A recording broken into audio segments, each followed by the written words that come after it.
जय माता जी दोस्तों, आप देख रहे हैं धर्म भक्ति चैनल। दोस्तों, आज के इस विशेषांक में हम जानेंगे जितिया व्रत का पारण कैसे किया जाता है।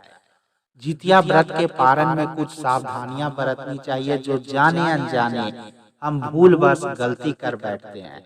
तो दोस्तों, वो कौन सी गलतियां नहीं करनी चाहिए और जितिया व्रत का पारण कैसे करना चाहिए, आज हम पूरे संपूर्ण पूजा विधि के साथ जानेंगे। तो दोस्तों, आइए शुरू करते हैं जितिया व्रत का पारण कैसे करें। दोस्तों, इस व्रत को रखने से पहले नोनी, जी हाँ दोस्तों, आपने नोनी का साग के बारे में सुना ही होगा।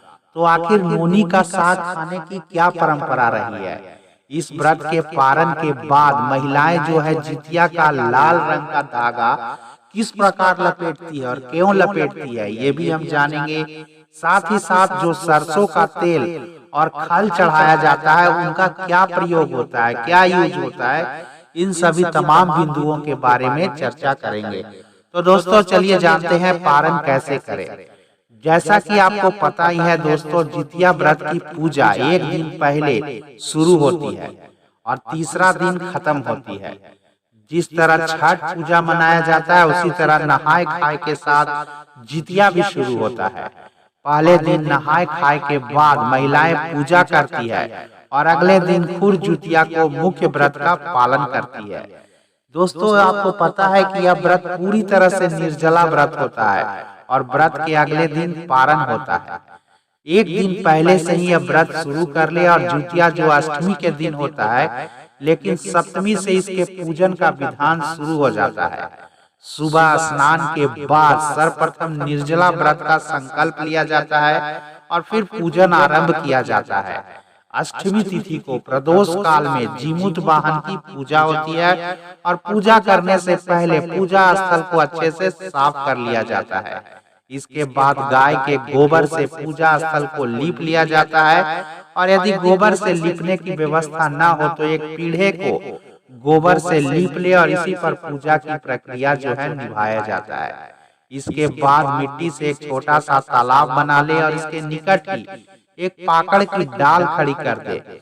अब जीमूत वाहन की कुश से निर्मित प्रतिमा को जल या मिट्टी के पात्र में स्थापित करे। उसके बाद धूप, दीप, अक्षत, पुष्प, फल आदि अर्पित करे। अब मिट्टी और गाय के गोबर से सियारिन और चील की प्रतिमा बना ले और इसके बाद लाल सिंदूर का टीका लगाए।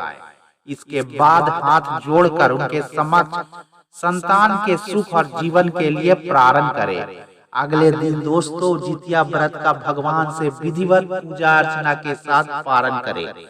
सूर्य को अर्घ्य देने के बाद ही व्रत का पारण करे। पारण के लिए चावल, मड़ुआ की रोटी और नोनी का साग खाने का विधान है।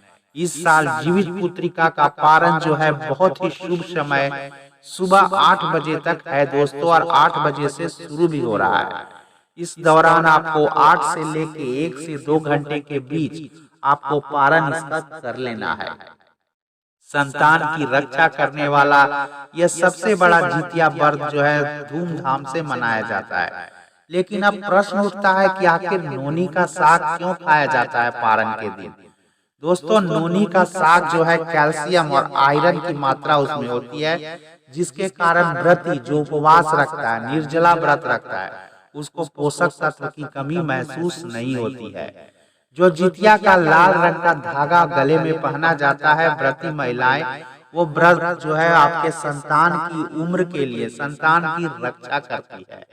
पूजा के दौरान जो आपने सरसों का तेल और खल चढ़ाया जाता है, पारण के बाद यह तेल बच्चों के सिर पर आशीर्वाद के तौर पर लगा दे। तो दोस्तों, आपने जाना जितिया व्रत का पारण कैसे करें। उम्मीद है आज की ये जानकारी आपको पसंद आई होगी। तो चैनल को एक लाइक, शेयर और सब्सक्राइब करें। मिलते हैं एक नए वीडियो के साथ, तब तक के लिए धन्यवाद।